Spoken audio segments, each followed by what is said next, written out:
नमस्कार, मी नितीन। 19 मार्च अन्नदात्यासाठी अन्नत्याग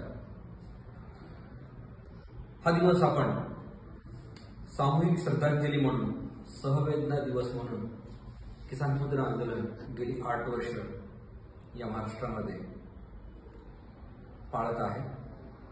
या निमित्ताने किसान पुत्र आंदोलनाने प्रकाशित केलेलं हे पत्रक मी तुमच्या समोर वाचून दाखवण्याचा मी प्रयत्न करतो।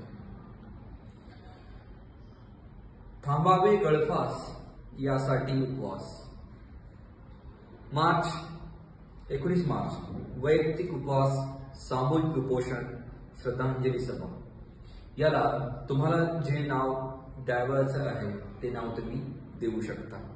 किसान पुत्र आंदोलन 19 मार्च हा दिवस शेतकरी संवेदना दिवस म्हणून आपण घोषित केलेला आहे।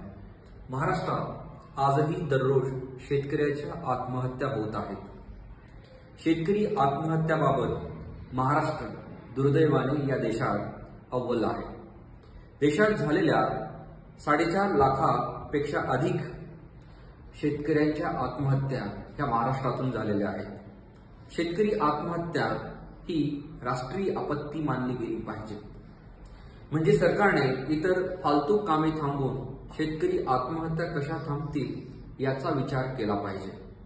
सरकारी आणि बिगर सरकारी यंत्रणा हा प्रश्न सोडवण्याच्या कामी लागल्या पाहिजे।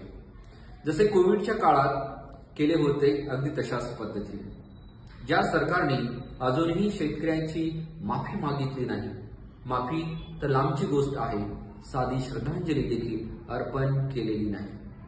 त्यांच्याकडून शेतकऱ्यांच्या भल्याची अपेक्षा करणे चूक आहे। शेतकरी आत्महत्येच्या बाबतीत सरकार क्रूर आहे, कोरडे आहे, किंबहुना शेतकरी आत्महत्यांना सरकारच जबाबदार आहे। अशा परिस्थितीत आपण काय करू शकतो? मी असा विचार केला, आपल्या कुटुंबात अशी दुर्दैवी घटना घडली तर आपल्याला घास जात नाही। अगदी तसेच 19 मार्च रोजी मी अन्नत्याग, उपवास, उपोषण करवायचे ठरवले आहे। एक सामान्य माणूस दुसरे काय करू शकतो?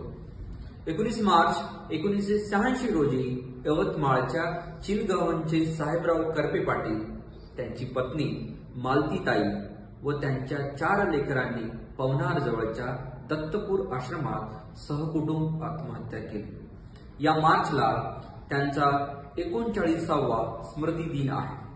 2017 पासून लाखो संवेदनशील लोक हा उपवास करतात। या वर्षीही शेतकरी आत्महत्या मोठ्या प्रमाणात झालेल्या आहेत। म्हणून या वर्षीही हा उपवास आपल्याला करावयाचा आहे।